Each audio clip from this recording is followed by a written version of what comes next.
Selamat datang di channel Alur Donghua.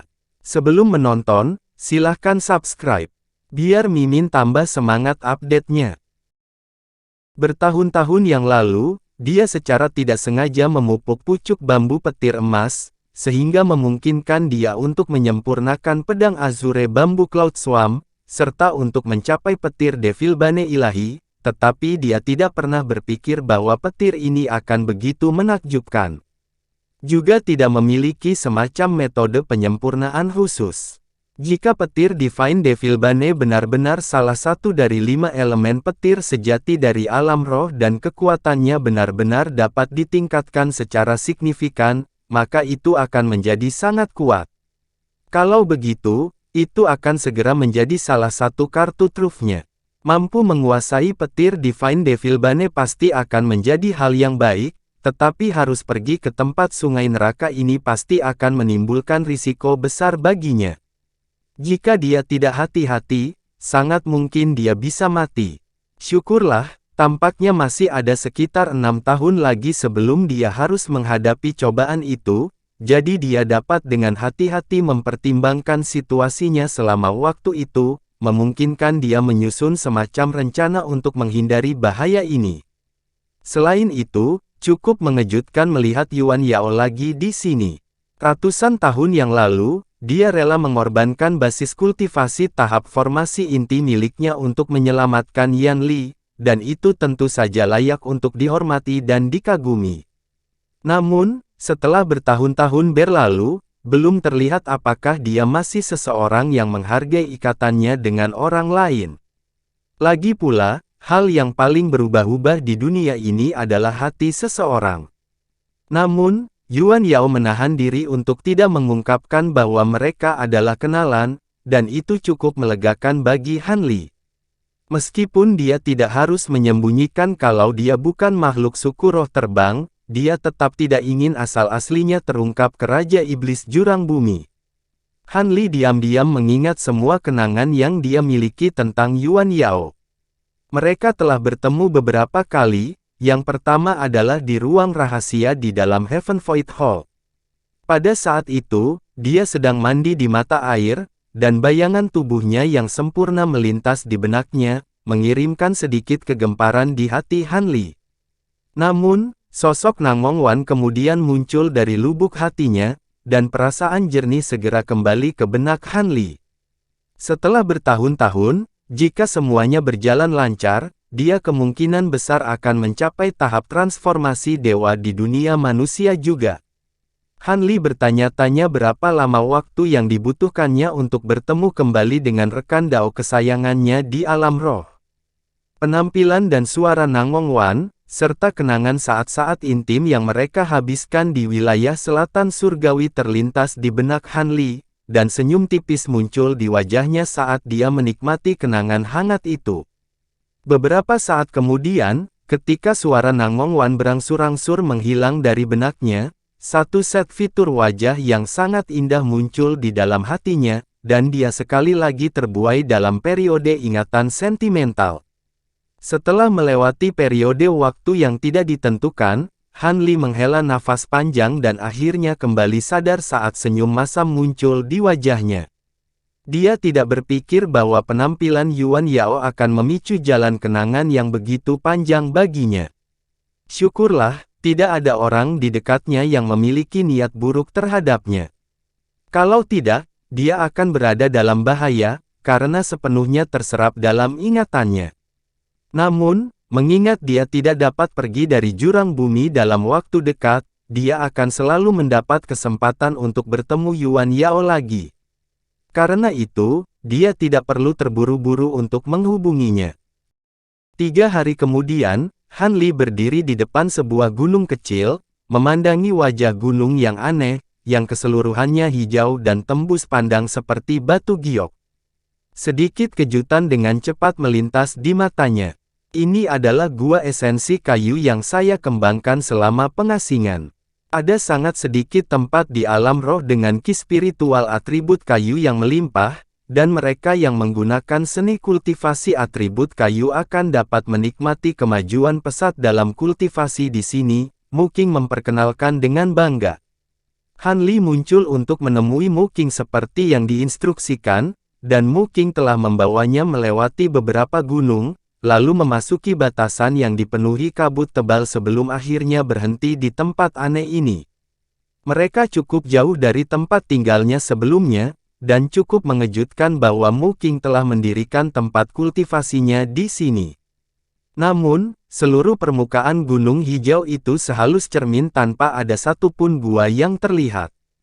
Han Li menyapu indera spiritualnya ke permukaan gunung beberapa kali, tetapi tidak dapat menemukan apapun. Dengan demikian, ekspresi aneh muncul di wajahnya.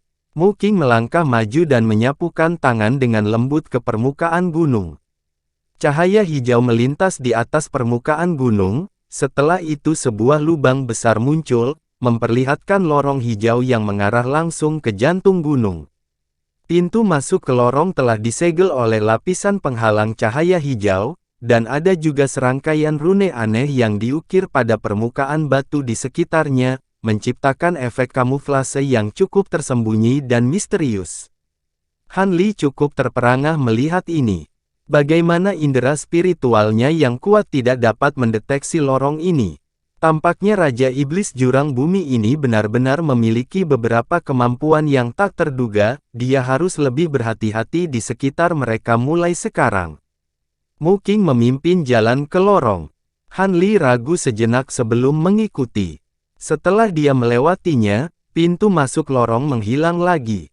Seluruh permukaan gunung yang hijau juga berubah menjadi kusam dan tidak berkilau tidak lama setelah itu.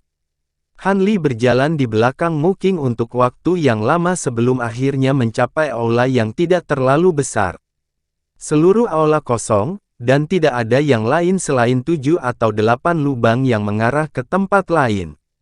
Begitu Han Li memasuki aula ini, dia bisa merasakan ki spiritual atribut kayu yang kaya yang berasal dari dinding di sekelilingnya, dan itu membuatnya gembira. Dia gembira ki spiritual atribut kayu begitu melimpah di sini, dengan fasilitas luar biasa seperti itu, menguasai petir Devil Bane ilahi dalam 2 tahun tidak sepenuhnya mustahil. Namun, pada saat yang sama, dia prihatin dengan Mu Qing bersedia membiarkannya menggunakan tempat kultivasi yang luar biasa. Ini menunjukkan bahwa dia berniat mempertahankannya, dan tidak akan mudah baginya untuk melarikan diri dari kendali Raja Iblis ini di masa depan. Ikutlah denganku, aku akan menyiapkan tempat untukmu tinggal. Kamu akan menghabiskan 2 tahun mendatang di sini, dan kamu dilarang mengambil satu langkah pun dari gua esensi kayu ini. Aku sudah menetapkan batasan yang sangat kuat di daerah sekitarnya. Kecuali saya membukanya untuk Anda secara langsung, tidak mungkin Anda dapat meninggalkan tempat ini, kata Mu Qing dengan suara penuh percaya diri. Bibir Han Li berkedut, tapi dia tidak mengatakan apa-apa saat mengikuti Mu Qing ke salah satu lorong yang menjauh dari ruangan. Setelah melewati sebuah taman besar yang dipenuhi tanaman aneh dan eksotis, Han Li dibawa ke sebuah gerbang kuning besar yang disempurnakan dari semacam bahan logam. Mu Qing berhenti di sini, dan berkata, ini adalah ruang rahasia yang sering saya gunakan, tetapi saya akan membiarkan Anda tinggal di dalamnya untuk saat ini. Mulai sekarang, saya akan menginstruksikan Anda untuk menguasai petir iblis Devil Bane sekali setiap 7 hari. Pada tengah hari pada hari ke-7, datang saja ke aula untuk menemukan saya. Baiklah, Anda bisa masuk sekarang, saya akan pergi ke ruang rahasia lain. Selain beberapa tempat penting yang telah saya batasi, kamu bisa pergi kemanapun kamu suka di sini. Terima kasih atas kebaikanmu, senior. Han Li mengungkapkan rasa terima kasihnya. Namun, Mu Qing hanya melirik Han Li sebelum pergi. Baru saat itulah Han Li menghela nafas dan melangkah ke ruang rahasia. Waktu 1 tahun berlalu dalam sekejap. Pada hari ini, di dalam bentangan kabut yang luas, fenomena aneh tiba-tiba muncul di udara di atas gunung kecil. Awan gelap yang tak terhitung jumlahnya berkumpul di ketinggian rendah, diikuti oleh petir biru yang menyambar di tengah gemuruh guntur. Tiba-tiba, Formasi hitam berukuran lebih dari 100 kaki muncul di tengah kilatan cahaya hitam di puncak gunung. Dua sosok humanoid muncul, salah satunya adalah seorang wanita ramping dengan cahaya hitam berputar-putar di sekujur tubuhnya, sementara yang lainnya adalah seorang pemuda berpenampilan biasa dengan jubah biru.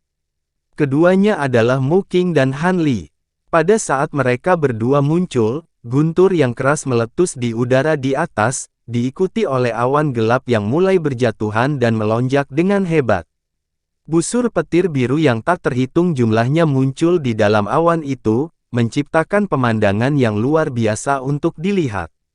Mu Qing melihat ke langit dengan ekspresi tenang, dan berkata, "Sungguh kebetulan kesengsaraan surgawi Anda akan tiba pada saat seperti ini. Anda memiliki petir Devil Bane ilahi dan telah mencapai tingkat dasar penguasaan atas petir, jadi Anda pasti dapat mengatasi kesengsaraan ini dengan mudah. Ini juga akan menjadi kesempatan yang baik untuk lebih mengasah afinitas Anda terhadap petir, dan itu akan sangat bermanfaat untuk meningkatkan penguasaan Anda atas petir Devil Bane ilahi Anda. Saya akan meninggalkan Anda untuk sendiri." Begitu suara Mu Qing menghilang, dia tiba-tiba menghilang di tengah kilatan cahaya. Jadi, Han Li adalah satu-satunya yang tersisa di puncak gunung. Dia hanya bisa tersenyum kecut dalam situasi ini. Dia tidak akan pernah berpikir bahwa dia akan dilanda kesengsaraan surgawi kecil kedua di alam roh dalam keadaan seperti itu. Syukurlah, dia telah mengkonsumsi pil pembersih bumi secara teratur, jadi dia sangat siap untuk menghadapi kesengsaraan ini. Baut petir pertama yang jatuh adalah petir surgawi biru normal, bukan petir kesusahan dua warna yang sangat menakutkan. Meski begitu, Han Li tidak berani berpuas diri sedikit pun. Lagi pula, ini adalah kesengsaraan kilat kecil keduanya, dan itu tentu saja bukan sesuatu yang bisa dicemooh. Han Li membuka mulutnya untuk mengeluarkan kuali biru kecil, dan pada saat yang sama, dia meletakkan tangannya di belakang kepalanya untuk memanggil semburan cahaya abu-abu yang menciptakan penghalang cahaya di sekitar tubuhnya. Beberapa saat kemudian, jaring petir emas terbentuk, dan kilat emas bahkan lebih menyilaukan daripada petir kesusahan di atas. Pada saat yang sama, semakin banyak busur petir biru mulai muncul, dan kecerahannya meningkat dengan sangat cepat. Akhirnya, busur petir biru yang tak terhitung jumlahnya jatuh di tengah ledakan yang menghancurkan bumi. Busur petir setebal ibu jari, menabrak jaring petir emas. Han Li membuat segel tangan, dan jaring petir melepaskan petir yang keras saat rune emas buram muncul di permukaannya, kemudian berubah menjadi petak cahaya keemasan seperti pusaran. Setelah busur biru petir bersentuhan dengan pusaran cahaya emas, ribuan busur petir biru ditelan sedemikian rupa hanya dalam beberapa saat. Setelah melahap begitu banyak petir kesengsaraan biru, jaring emas di atas kepala Han Li membengkak beberapa kali dari ukuran aslinya, meliputi area seluas lebih dari 200 kaki. Setelah gelombang petir kesusahan pertama berhenti, sambaran petir biru yang lebih tebal muncul di atas sebelum runtuh sebagai gelombang kedua. Han Li membuat segel tangan sebelum mengulurkan jari dan dengan cepat menulis sesuatu di udara dengan ujung jarinya. Cahaya keemasan menyala dan rune emas berkilauan tertulis di udara. Mengikuti ledakan petir, rune itu berubah menjadi sambaran petir keemasan yang meluncur ke udara. Busur petir emas kemudian menghilang, menyebabkan seluruh jaring bergetar. Gelombang kedua petir biru sudah turun dengan kekuatan yang menghancurkan. Baut petir biru yang kuat dengan cepat menghilang tanpa jejak ke hamparan luas cahaya keemasan. Namun, gelombang petir kesusahan kedua jauh lebih kuat daripada yang pertama. Beberapa saat kemudian, serangkaian retakan akhirnya mulai muncul di tengah cahaya keemasan, dan perlahan-lahan dikalahkan oleh petir kesusahan. Tanpa cahaya keemasan sebagai penghalang, sambaran petir kesengsaraan menghantam jaring petir secara langsung. Keduanya bentrok, dan cahaya keemasan dan biru saling terkait, menciptakan keributan yang menggelegar. Terlepas dari betapa kuatnya sambaran petir surgawi, jaring petir emas tetap teguh, berhasil menahan sebagian besar petir biru. Baut nyasar sesekali dari petir surgawi yang berhasil menyelinap semua dikalahkan oleh cahaya ilahi Essence Fus Hanli. Berdiri di atas puncak gunung, Hanli menatap awan gelap di atas kepala, tetapi tidak menunjukkan niat untuk melepaskan petir Devilbane ilahi miliknya. Dia tampaknya memiliki beberapa rencana lain dalam pikirannya. Setelah beberapa saat, jaring petir emas akhirnya hancur, dan gelombang petir kesusahan kedua juga berhenti. Namun, awan gelap di langit hanya melonjak lebih keras, dan dalam rentang beberapa napas, bola petir biru muncul di atas. Setiap bola berukuran sekitar kepalan tangan manusia, dan mereka jelas memiliki kekuatan yang jauh lebih besar daripada baut dari gelombang petir kesusahan sebelumnya. Hanli dengan ekspresi yang lebih serius ketika salah satu tangannya memutih sementara yang lain menjadi hitam, dan dia mengangkat kedua telapak tangannya ke udara. Tiba-tiba, cahaya abu-abu di atas membeku, diikuti proyeksi gunung hitam mini yang muncul di dalamnya. Hampir pada saat yang sama, 5 tonjolan tengkorak seukuran roda muncul di atas cahaya abu-abu, dan semuanya membuka mulut secara serempak. Api 5 warna berjatuhan, langsung membentuk penghalang pelindung di atas cahaya yang menyatu dengan esensi ilahi. Hanli kemudian melepaskan tangisan rendah, dan kuali biru mini di atas kepalanya membengkak menjadi lebih dari 10 kali ukuran aslinya di tengah kilatan cahaya spiritual yang cemerlang, berubah menjadi kuali besar yang berukuran sekitar 10 kaki. Cahaya biru jatuh di dalam kuali di samping suara gemuruh. Gelombang petir tribulasi ketiga datang menerjang. Bola petir biru itu seperti bongkahan hujan es yang sangat besar, dan mereka jauh lebih menakutkan daripada 2 gelombang petir surgawi sebelumnya. Namun, Hanli mampu menahan petir kesusahan 2 warna bahkan ketika dia baru berada di tahap transformasi dewa awal, jadi dia pasti tidak akan terganggu oleh bola petir biru ini. Bola petir menabrak api 5 warna, dan pemandangan yang luar biasa pun terjadi. Semua bola petir menjadi sangat lambat setelah memasuki api 5 warna. Dalam sekejap mata, lebih dari 100 bola petir telah membeku di udara. Hanli membuat segel tangan, dan cahaya abu-abu meletus dari proyeksi gunung mini, menyapu semua bola petir. Pada saat yang sama, cahaya biru cemerlang meletus dari kuali besar, dan semua bola petir muncul di bukaan kuali. Benang biru yang tak terhitung jumlahnya kemudian ditembakkan, menyeret semua bola petir ke dalam kuali. Senyum tipis muncul di wajah Hanli saat melihat ini. 1 jam kemudian, awan gelap di udara di atas menghilang, dan kesengsaraan petir berakhir. Hanli sudah tiba kembali di ruang rahasia gua esensi kayu.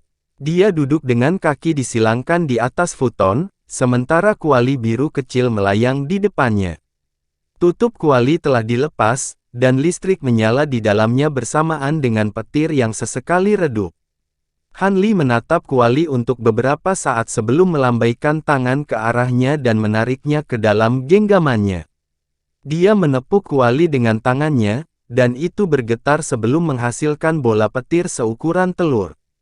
Bola petir berkedip tak menentu, tapi tidak bisa lepas dari benang biru yang mengikatnya. Ini adalah petir kesengsaraan surgawi yang diperoleh Hanli. Petir ini tidak bisa dibandingkan dengan petir surgawi emas dan perak yang dia tangkap di masa lalu, tapi itu masih jauh lebih kuat dari petir biasa. Setelah diberi kesempatan, Hanli akan mengamankan petir ini sebanyak mungkin untuk menyempurnakan beberapa manik petir. 1 atau 2 manik petir mungkin hanya bisa menimbulkan ancaman bagi makhluk tahap tempering spasial, tetapi jika selusin atau lebih dilemparkan sekaligus, bahkan tahap integrasi tubuh akan dipaksa mundur. Selain dari 2 gelombang pertama petir surgawi, semua petir berikutnya telah ditarik ke dalam kuali Heaven Void. Ada cukup petir biru di sana untuk menyempurnakan puluhan manik petir. Mereka bisa menjadi salah satu kartu trufnya dalam menghadapi ancaman yang tak terduga. Meskipun kesengsaraan surgawi ini tidak menimbulkan ancaman apapun baginya, setiap kesengsaraan surgawi yang berurutan lebih menghancurkan daripada yang sebelumnya. Menurut perkiraannya, dia hanya akan mampu mengatasi 7 atau 8 kesengsaraan lagi seperti ini sebelum hal-hal menjadi tidak terkendali baginya. Adapun kesengsaraan surgawi utama yang menimpa makhluk tahap tempering ruang, bahkan yang pertama dari kesengsaraan tersebut sangat berbahaya, dan banyak makhluk tahap tempering ruang dalam sejarah yang telah jatuh ke kesengsaraan pertama mereka. Namun, itu hanya sesuatu yang dikhawatirkan Han Li di masa depan. Untuk saat ini, dia harus memikirkan bagaimana dia akan melarikan diri. Ekspresi Han Li menjadi gelap lagi saat dia mempertimbangkan bahaya yang akan dia hadapi di masa depan. Selama setahun terakhir ini, Mu Qing benar-benar telah melakukan segalanya dengan kekuatannya untuk mengajarinya. Selain itu, dia sendiri cukup mahir dalam menggunakan petir, jadi dia telah membuat kemajuan yang cepat. Tampaknya tidak masalah baginya untuk memenuhi persyaratan Mu Qing dalam 2 tahun. Mungkin karena inilah Mu Qing jauh lebih baik hati kepadanya akhir-akhir ini, dan setelah mengajarinya cara menguasai petir ilahi, dia kadang-kadang akan menjawab beberapa pertanyaan kultivasinya juga. Di basis kultivasinya yang tinggi, bimbingannya dalam kultivasi sangat berharga bagi seorang kultivator transformasi dewa seperti Han Li. Namun, Han Li tidak akan membiarkan dirinya dipenjara hanya karena perawatan yang lebih baik yang diterimanya. Selama waktu ini, dia telah menyelinap di sekitar gunung beberapa kali untuk mencari lubang di batasan, serta meneliti metode potensial untuk menghapus 4 tanda jejak di dalam tubuhnya. Jika dia bisa menemukan solusi untuk 2 masalah ini, dia bisa kabur. Namun, hasil yang diperoleh dari usahanya sangat mengecewakan. Pembatasan di sekitar gua esensi kayu sangat mendalam, mengubah seluruh gua menjadi sangkar besar baginya, tidak ada jalan keluar baginya. Tentu saja, bukan berarti dia tidak bisa menghancurkan batasan itu dengan paksa. Lagi pula, Divine Essence Fuse Light dan Spirit Engulfing Heavenly Flames keduanya sangat efektif dalam hal ini. Namun, jika dia mencoba melakukan ini, Mu Qing akan segera diberitahu. Adapun tanda jejak yang ditanam di tubuhnya oleh keempat Raja Iblis, itu bahkan lebih menyusahkan. Tanda-tanda itu sepertinya telah mengakar di tubuhnya, dan menolak untuk dihilangkan. Satu-satunya cara adalah dengan menggunakan api yang baru lahir di dalam tubuhnya untuk menyempurnakannya secara perlahan, tetapi ini adalah tanda yang ditinggalkan oleh 4 Raja Iblis tahap integrasi tubuh, menyempurnakannya bukanlah hal sederhana. Bahkan jika dia mengambil risiko besar dan secara paksa memperbaiki tanda itu masih membutuhkan waktu setidaknya 3 atau 4 tahun. Karena itu, dia merasa sangat tertekan. Namun, Han Li jelas bukan orang biasa, dan dia berhasil menyusun strategi yang layak. Dalam situasi yang mengerikan, dia bisa menggunakan kekuatan Divine Essence Fuse Light dan Divine Devil Bane Lightning untuk menutupi sementara 4 tanda jejak di tubuhnya.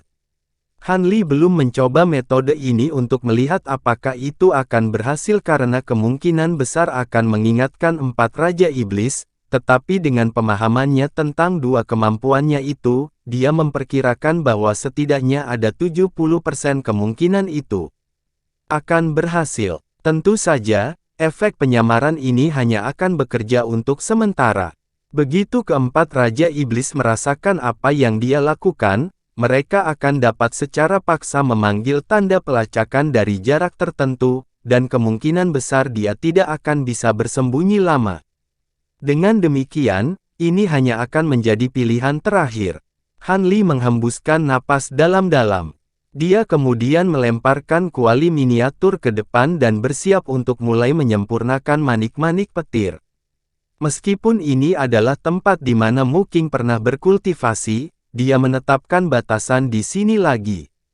Dengan demikian, petir yang keras meletus di dalam ruang rahasia saat Han Li mulai menyempurnakan manik petir satu demi satu.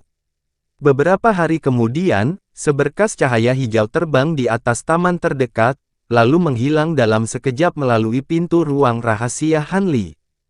Hanya setelah beberapa lama pintu dibuka, dan Han Li muncul dari dalam dengan alis berkerut dan ekspresi aneh di wajahnya. Ini bukan tanggal untuk pelajaran mingguannya, jadi mengapa Mu Qing memanggilnya menggunakan jimat transmisi suara?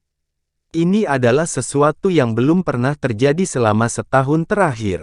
Karena itu, Han Li berjalan perlahan menyusuri jalan setapak di taman dengan sedikit kebingungan. Sudah ada lebih dari 30 manik-manik kilat seukuran ibu jari ekstra di gelang penyimpanan, yang semuanya berkilauan dengan cahaya biru. Han Li telah menghabiskan sebagian besar petir surgawi yang dia dapatkan untuk memperbaiki manik-manik petir ini, dan jika bukan karena jimat transmisi suara Mu Qing, dia bersiap untuk menyempurnakan semua petir surgawi di Heaven Void Cauldron sekaligus. Ketika Han Li berjalan ke aula, dia terkejut menemukan bahwa tidak hanya Mu Qing yang duduk di aula, ada sosok berjubah merah yang duduk di samping. Sosok berjubah merah ini adalah Di Sue. Rekan Taois Han, rekan Daois Di Sue ingin bertemu denganmu, kata Mu Qing dengan suara tenang sambil memegang cangkir teh di tangannya.